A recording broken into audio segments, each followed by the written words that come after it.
My name is Jamon Joseph, and I'm going to talk about some of the types of wireless technologies available today and their uses. We use wireless technologies a lot in our day-to-day lives. The most common wireless technologies we utilize use radio waves. Radio waves are used for technologies like radio, cell phones, GPS, wireless headphones, satellite television, and much more. All of the technologies you see listed here on the slide use radio waves as well. Radio waves are one of the earliest forms of wireless wave-based communication and still widely used today for a lot of different technologies. The amazing thing about radio waves is how versatile they can be, in the sense that they can be used for things both short distance and long distance. I'm going to cover a few different wireless technologies in the following slides. Bluetooth is a good example of a short-range technology. It has become a staple of many modern technologies today, and nearly every phone has Bluetooth capabilities built in. Bluetooth now has the ability to transfer up to 25 megabits per second. While its speed is not quite comparable to something like Wi-Fi, it can allow for simple device-to-device data transfer at a fast speed. Part of the reason why it's become so common among mobile devices today. This is why it's so easily used for things as playing music and such. On top of all that, the data transferred is encrypted. An example of a medium-range communication technology is cell phones. Cell phones communicate with cell towers through radio waves.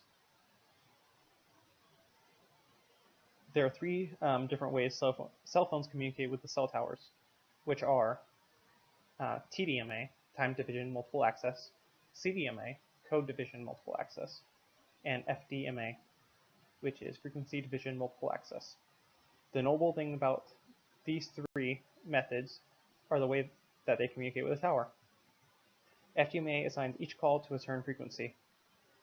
TDMA allocates a certain time to transmit the data on a certain frequency, allowing for multiple devices to use that same frequency. And lastly, CDMA gives each device a unique code to distinguish between all the devices that are occupying the same frequency. That way, multiple devices can be using the same frequency at any given moment. This is a good example of how radio waves can be used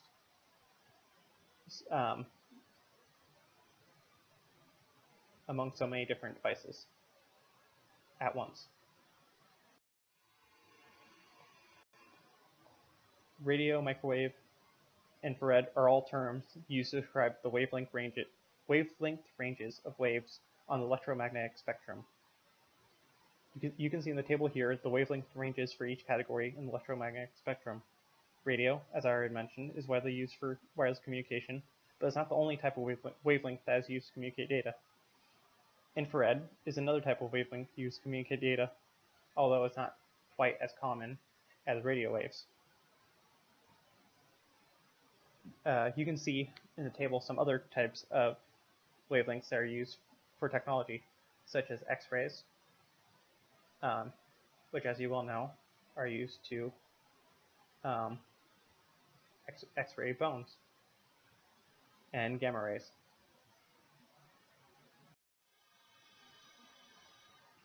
Another type of wireless technology available today is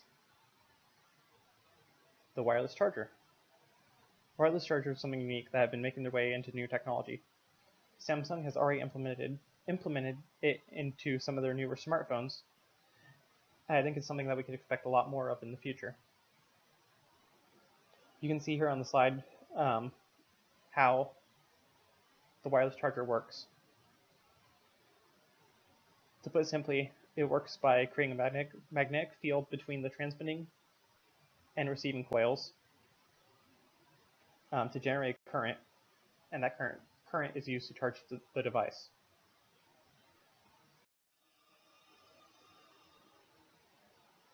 Wireless technologies have come a long way. The amount of data that can be transferred has been greatly increased through the years, and developers have now found new and innovative ways to utilize wireless technologies. We'll probably see some interesting new developments in the coming years. These are a few of my references. The first link gave a lot of interesting information on how wireless charging works.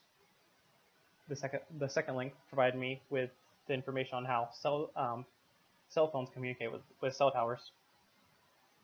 The third link provided me with a table which contained the wavelengths of all the different types of waves. And the third link provided me with the